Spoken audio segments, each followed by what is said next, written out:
Hello दोस्तों, स्वागत है आपका आपके अपने YouTube channel the study ocean पर। आज हम लेके आए हैं दोस्तों आपके लिए एक बेहतरीन क्लास, जिसमें हम लोग इंडियन इकोनॉमी के एमसीक्यू टाइप प्रश्न सॉल्व करेंगे और उससे संबंधित जितने भी महत्वपूर्ण फैक्ट होंगे उसको भी एक सरसरी निगाह में देखते हुए चलेंगे। तो चलिए दोस्तों, ज़्यादा टाइम ना लेते हुए शुरू करते हैं आज की क्लास। आज का हमारा पहला प्रश्न है, भारत में योजना आयोग प्लानिंग कमीशन की स्थापना कब हुई थी? तो बताइए दोस्तों, भारत में योजना आयोग की स्थापना कब हुई थी? तो इसका सही आंसर है दोस्तों 1950।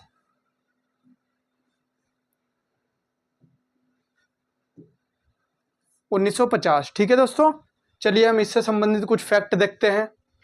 योजना आयोग की स्थापना 15 मार्च 1950, ये डेट याद रख लेना दोस्तों, ये बहुत इंपॉर्टेंट डेट है। योजना आयोग की स्थापना 15 मार्च 1950 को प्रधानमंत्री जवाहरलाल नेहरू की अध्यक्षता में हुई थी। इसका कार्य राष्ट्रीय योजनाएं बनाना और संसाधनों का वितरण करना है। 2015 में इसे नीति आयोग से बदल दिया गया है। नीति आयोग का गठन 1 जनवरी 2015 को हुआ था। चलिए नेक्स्ट क्वेश्चन देखते हैं। भारत का पहला पंचवर्षीय योजना किस वर्ष प्रारंभ हुआ? तो पहली पंचवर्षीय योजना किस वर्ष प्रारंभ हुई थी दोस्तों? तो इसका सही आंसर है 1951।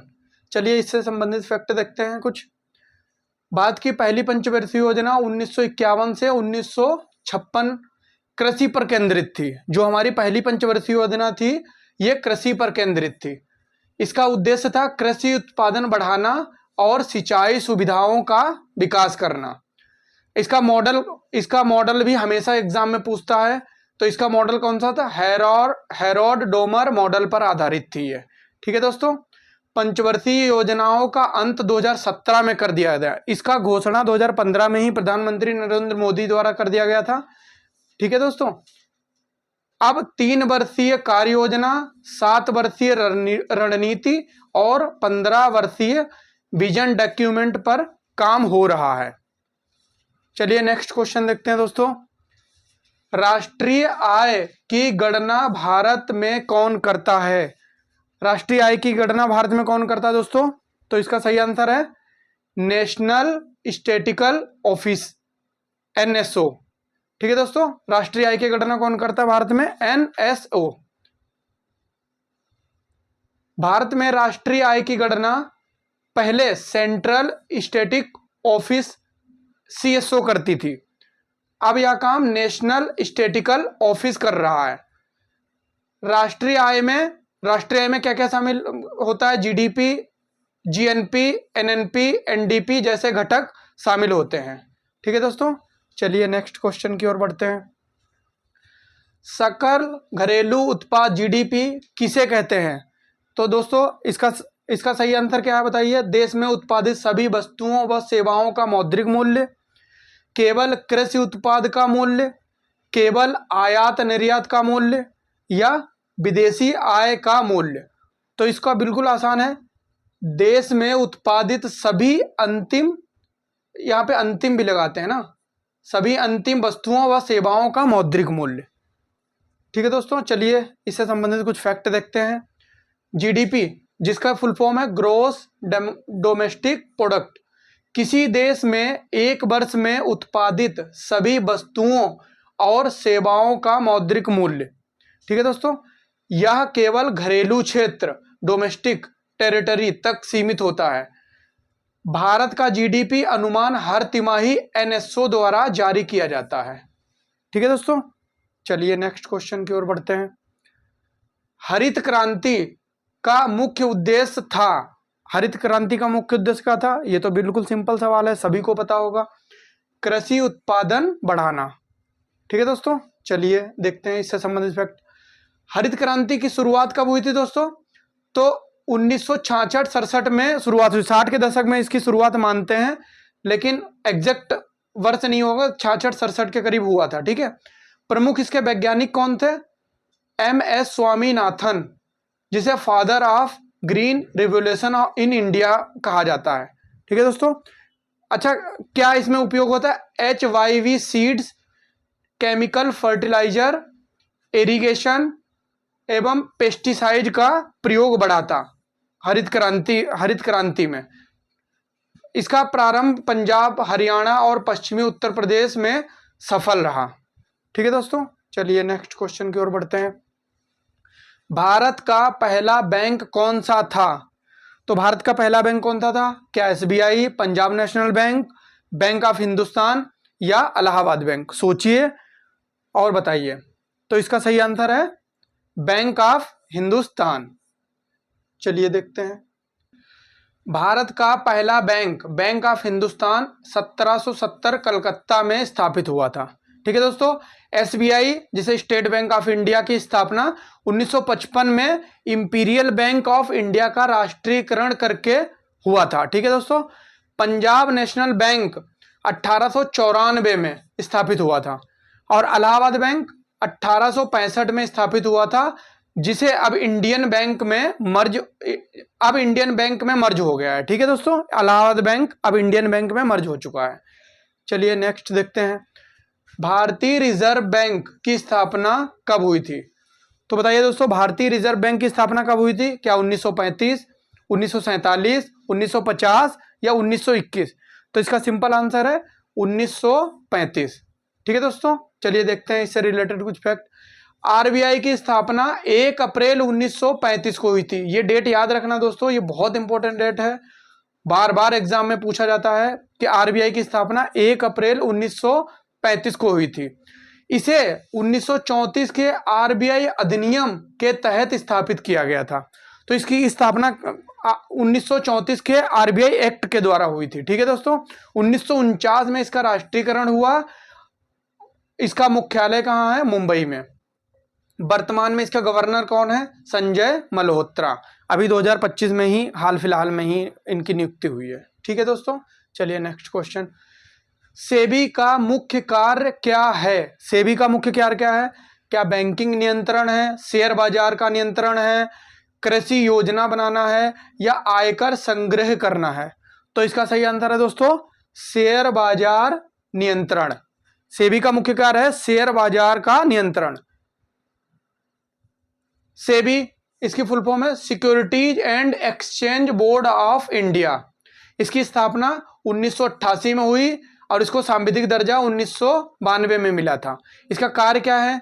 शेयर बाजार, म्यूचुअल फंड, निवेशकों की सुरक्षा और वित्तीय बाजार की पारदर्शिता सुनिश्चित करना है।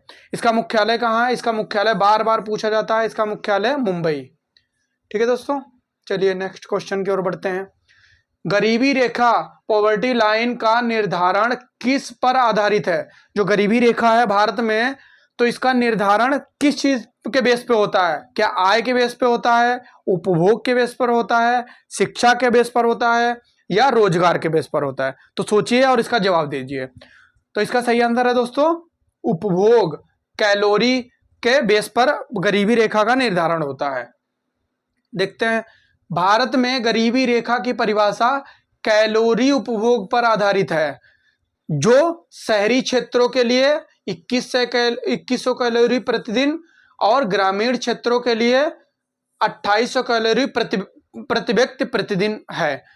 गरीबी रेखा को जो निर्धारण करने वाली कुछ समितियां हैं जिसके बारे में पूछा जाता है, लगदवाला समिति, तेंदुलकर समिति और रंगराजन समिति।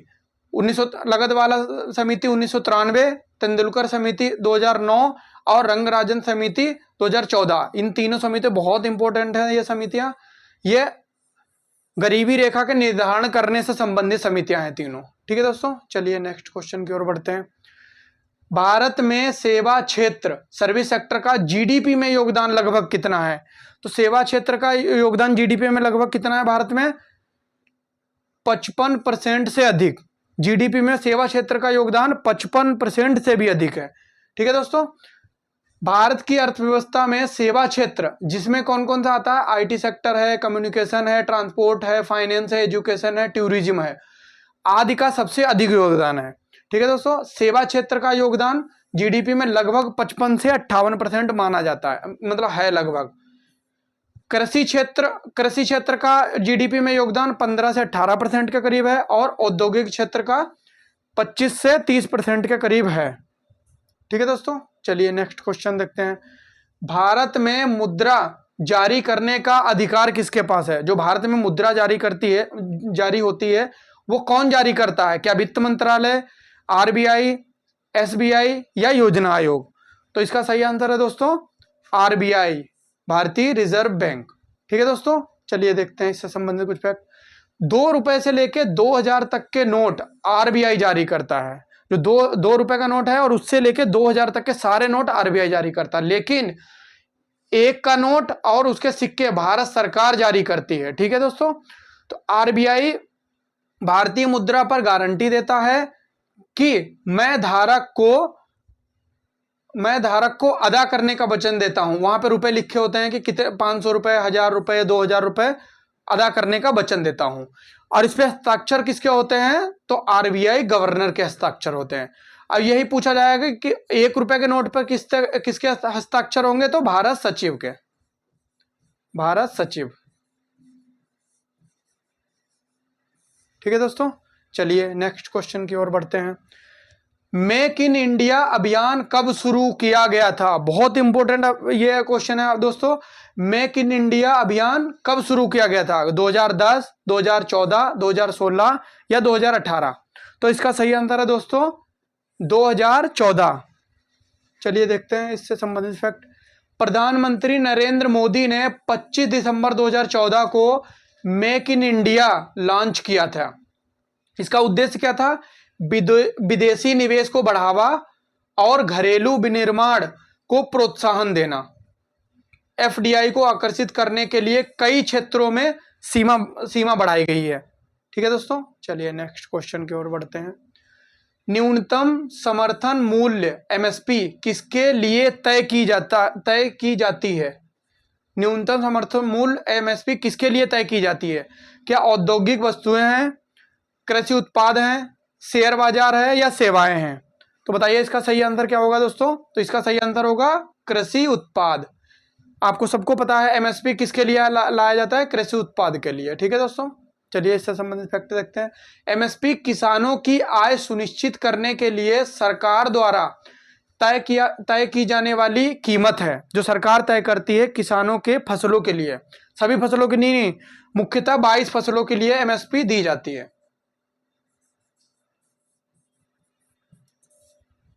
इसकी घोषणा कौन करता है? बार बार क्वेश्चन पूछा जाता है कि एमएसपी की घोषणा कौन करता है? कृषि लागत एवं मूल्य आयोग, जिसे शॉर्ट में सीएससीपी की सिफारिश पर लागू करता है। ठीक है दोस्तों, एमएसपी की मुख्य फसलें क्या हैं? गेहूं, धान, दालें, तिलहन आदि। ठीक है दोस्तों, चलिए नेक्स्ट क्वेश्चन की ओर बढ़ते हैं। भारत में बेरोजगारी मापने वाली संस्था कौन सी है? जो भारत में बेरोजगारी का मापन होता है वो किस संस्था के द्वारा होता है? क्या आरबीआई है, एनएसएसओ है, एनएसओ, या योजना आयोग है या नीति आयोग है? तो इसका सही आंसर दोस्तों क्या होगा? एनएसएसओ या एनएसओ। राष्ट्रीय नमूना सर्वेक्षण कार्यालय एनएसएसओ, जिसे अब एनएसओ का हिस्सा, जो अब एनएसओ का हिस्सा है, पहले ये एनएसएसओ था लेकिन अब एनएसओ हो गया है, या रोजगार, बेरोजगारी, उपभोग, शिक्षा, स्वास्थ्य आदि पर रिपोर्टें जारी करता है। बेरोजगारी के प्रकार कौन कौन से हैं भारत में? खुली बेरोजगारी, दबी हुई बेरोजगारी, मौसमी बेरोजगारी, आंशिक बेरोजगारी। ठीक है दोस्तों, चलिए नेक्स्ट क्वेश्चन की ओर बढ़ते हैं। भारत में प्रत्यक्ष कर, डायरेक्ट टैक्स का उदाहरण कौन सा है? कि कौन सा ये इनमें से कर है जो प्रत्यक्ष कर का उदाहरण है? क्या आयकर, क्या जीएसटी, क्या उत्पाद शुल्क या सीमा शुल्क? तो इसका सही आंसर है दोस्तों आयकर। आयकर को प्रत्यक्ष कर में शामिल किया जाता है, प्रत्यक्ष कर कहा जाता है। प्रत्यक्ष कर कौन कौन से उदाहरण दो? जो सीधे व्यक्तियों पर लगाया जाता है। प्रत्यक्ष कर को अगर याद करना है, सबसे आसान तरीका है, जो सीधे व्यक्तियों के ऊपर लगाया जाता है उसे प्रत्यक्ष कर कहते हैं, जैसे इनकम टैक्स या कारपोरेट टैक्स। और अप्रत्यक्ष कर के उदाहरण क्या है? वस्तुओं और सेवाओं पर, जैसे जीएसटी और एक्साइज ड्यूटी और कस्टम ड्यूटी। ठीक है दोस्तों, 2017 से जीएसटी लागू किया गया। एक राष्ट्र एक कर, ठीक है दोस्तों, चलिए नेक्स्ट क्वेश्चन। भारत में सबसे अधिक विदेशी मुद्रा भंडार किस क्षेत्र से आता है? जो भारत में विदेशी मुद्रा भंडार है सबसे ज्यादा किस क्षेत्र में आता है? क्या कृषि क्षेत्र, आईटी और सेवा क्षेत्र, खनन क्षेत्र या कपड़ा उद्योग? तो इसका सही आंसर है दोस्तों आईटी और सेवा क्षेत्र। आईटी और सेवा क्षेत्र भारत में सबसे ज्यादा रेमिटेंस लाता है, विदेशी मुद्रा भंडार लाता है, सॉरी। भारत की आईटी कंपनियां जैसे इन्फोसिस, टीसीएस, विप्रो सबसे अधिक विदेशी मुद्रा लाती हैं। भारत दुनिया का प्रमुख बीपीओ और सॉफ्टवेयर एक्सपोर्टर है। अमेरिका और यूरोप इसके प्रमुख ग्राहक हैं। ठीक है दोस्तों, चलिए नेक्स्ट क्वेश्चन। भारत में पहली बार बैंक का राष्ट्रीयकरण कब हुआ था? तो भारत में पहली बार बैंकों का राष्ट्रीयकरण कब हुआ था? क्या 1949, 1955, 1969 या 1980? तो इसका सही आंसर होगा दोस्तों 1969। 1969 में पहली बार भारत का बैंकों का राष्ट्रीयकरण चालू हुआ था। 19 जुलाई 1969 को 14 बड़े बैंकों का राष्ट्रीयकरण हुआ था और 1980 में 6 और बैंकों का राष्ट्रीयकरण हुआ। इसका उद्देश्य क्या था? ग्रामीण और गरीबों तक बैंकिंग सेवाएं पहुंचाना। ठीक है दोस्तों, चलिए नेक्स्ट क्वेश्चन की ओर बढ़ते हैं। भारत में मुद्रास्फीति मापने के लिए मुख्य सूचकांक कौन सा है? तो भारत में मुद्रास्फीति जो मापते हैं उसके लिए मुख्य सूचकांक कौन सा है? क्या उपभोक्ता मूल्य सूचकांक है, थोक मूल्य सूचकांक है, औद्योगिक उत्पादन सूचकांक है या विदेशी मुद्रा भंडार है? ये तीनों सूचकांक हैं, लेकिन भारत में कौन सा सूचकांक उपयोग में लाया जाता है जो मुद्रास्फीति को मापता है? तो इसका सही आंसर है दोस्तों उपभोक्ता मूल्य सूचकांक। आरबीआई अब उपभोक्ता सीपीआई आधारित मुद्रास्फीति को मापन मानता है। सीपीआई उपभोक्ता की जेब पर असर दिखाता है, जबकि डब्ल्यूपीआई भी उपयोग में होता है, परंतु नीति निर्धारण में सीपीआई अधिक महत्वपूर्ण है। चलिए नेक्स्ट क्वेश्चन की ओर बढ़ते हैं दोस्तों। भारत में सबसे बड़ा रोजगार प्रदाता क्षेत्र कौन सा है? तो भारत में सबसे बड़ा रोजगार प्रदाता क्षेत्र कौन सा है? क्या कृषि, उद्योग, सेवा और खनन? तो इसका सही आंसर है बिल्कुल कृषि। कृषि सबसे ज्यादा भारत में रोजगार देता है। नंबर 1 पे कृषि, नंबर 2 पे उद्योग और नंबर 3 पे सेवा। और अगर जीडीपी में योगदान की बात पूछेगा, जीडीपी में, तो नंबर 1 पे सेवा आ जाएगा, नंबर 2 पे उद्योग आ जाएगा और नंबर 3 पे कृषि आ जाएगा। ठीक है दोस्तों, चलिए देखते हैं। कृषि क्षेत्र जीडीपी में 15 से 18% योगदान करता है, लेकिन रोजगार 50+% लोगों को देता है। सेवा क्षेत्र सबसे अधिक जीडीपी योगदान करता है, लेकिन यह रोजगार सबसे कम देता है। औद्योगिक क्षेत्र का योगदान 25 से 30% है, तो ये उसका रोजगार में भी लगभग इतना ही है और जीडीपी में भी लगभग इतना ही है। ठीक है दोस्तों, चलिए नेक्स्ट क्वेश्चन की ओर बढ़ते हैं। भारत में मेक इन इंडिया का प्रतीक चिन्ह क्या है? तो भारत में जो मेक इन इंडिया कार्यक्रम चालू किया था मोदी जी के द्वारा 2014 में, उसका प्रतीक चिन्ह क्या था? शेर, हाथी, चक्र या कमल? तो इसका सही आंसर है दोस्तों शेर। मेक इन इंडिया का प्रतीक गियर व्हील से बना हुआ शेर या ताकत, गति और आत्मनिर्भरता का प्रतीक है। ठीक है दोस्तों, चलिए नेक्स्ट क्वेश्चन की ओर। नीति आयोग का गठन कब हुआ था? नीति आयोग बना, जो योजना आयोग को समाप्त करके नीति आयोग बनाया गया था, उसका गठन कब हुआ? 2012, 2014, 2015, 2010 या 2017? तो इसका सही आंसर है दोस्तों 2015। योजना आयोग को हटाकर 1 जनवरी 2015 को नीति आयोग बना। इसके अध्यक्ष कौन होते हैं? इसके अध्यक्ष होते हैं प्रधानमंत्री। उद्देश्य इसका क्या है? नीति निर्माण में राज्यों की भागीदारी को बढ़ाना। ठीक है दोस्तों, चलिए नेक्स्ट क्वेश्चन की ओर बढ़ते हैं। विश्व व्यापार संगठन WTO का मुख्यालय कहाँ है? विश्व व्यापार संगठन है, उसका WTO का मुख्यालय कहाँ है? न्यूयॉर्क है, जेनेवा है, लंदन है या पेरिस है? तो इसका सही आंसर है दोस्तों जेनेवा, स्विट्जरलैंड। इसकी स्थापना कब हुई थी? WTO की स्थापना 1995 में। इसका मुख्यालय जेनेवा, स्विट्जरलैंड में है। भारत इसका संस्थापक सदस्य है। उद्देश्य इसका क्या है? वैश्विक व्यापार को स्वतंत्र और पारदर्शी बनाना। ठीक है दोस्तों, चलिए नेक्स्ट क्वेश्चन की ओर बढ़ते हैं। भारत का पहला आईटी पार्क कहाँ स्थापित हुआ? तो भारत का पहला आईटी पार्क कहाँ स्थापित हुआ? बेंगलुरु, हैदराबाद, पुणे या तिरुवनंतपुरम? तो इसका सही आंसर दोस्तों बताइए। इसमें हमेशा स्टूडेंट को कंफ्यूजन होता है, इसमें हमेशा बेंगलुरु टिक करेंगे, लेकिन ये सही आंसर नहीं है। इसका सही आंसर है तिरुवनंतपुरम। भारत का पहला आईटी पार्क तिरुवनंतपुरम में स्थापित हुआ था। ठीक है दोस्तों, चलिए देखते हैं। भारत का पहला आईटी पार्क टेक्नो पार्क 1990 में तिरुवनंतपुरम केरल में स्थापित हुआ था। बेंगलुरु को क्या कहते हैं? India silicon valley. ठीक है, बेंगलुरु को इंडिया की सिलिकॉन वैली कहा जाता है। ठीक है दोस्तों, चलिए नेक्स्ट क्वेश्चन की ओर बढ़ते हैं। 1991 में भारत ने किस नीति को अपनाया था? 1991 में भारत ने किस नीति को अपनाया था? क्या समाजवादी नीति, उदारीकरण, निजीकरण और वैश्वीकरण की नीति, संरक्षणवादी नीति या ग्रीन रेवोल्यूशन? तो इसका सही आंसर है दोस्तों उदारीकरण, निजीकरण और वैश्वीकरण, जिसे शॉर्ट में LPG बोलते हैं। इसकी नीति 1991 में अपनाई थी दोस्तों। 1991 में आर्थिक सुधार, जिसे LPG मॉडल कहते हैं, प्रधानमंत्री नरसिम्हा राव और वित्त मंत्री डॉक्टर मनमोहन सिंह द्वारा अपनाई गई थी। LPG नीति उदारीकरण, निजीकरण और वैश्वीकरण। उसका उद्देश्य क्या था? विदेशी निवेश को आकर्षित करना और अर्थव्यवस्था खोलना। ठीक है दोस्तों, चलिए, और आज का हमारा लास्ट क्वेश्चन है, भारत में सबसे बड़ी सार्वजनिक क्षेत्र की बीमा कंपनी कौन सी है? GIC है, LIC है, HDFC लाइफ है या SBI लाइफ है? तो इसका सही आंसर है दोस्तों LIC। भारत की सबसे बड़ी सार्वजनिक क्षेत्र की बीमा कंपनी LIC है। लाइफ इंश्योरेंस कंपनी LIC की स्थापना 1956 में हुई थी। ये भी बहुत इंपॉर्टेंट फैक्ट है दोस्तों, याद कर लेना। LIC की स्थापना कब हुई थी? 1956 में। 2022 में इसका IPO भी आया था। LIC भारत की सबसे बड़ी बीमा कंपनी है, सबसे बड़ी बीमा कंपनी है, और सार्वजनिक क्षेत्र की भी सबसे बड़ी बीमा कंपनी LIC है। तो दोस्तों, उम्मीद करता हूं आप लोगों को यह क्लास अच्छी लगी होगी।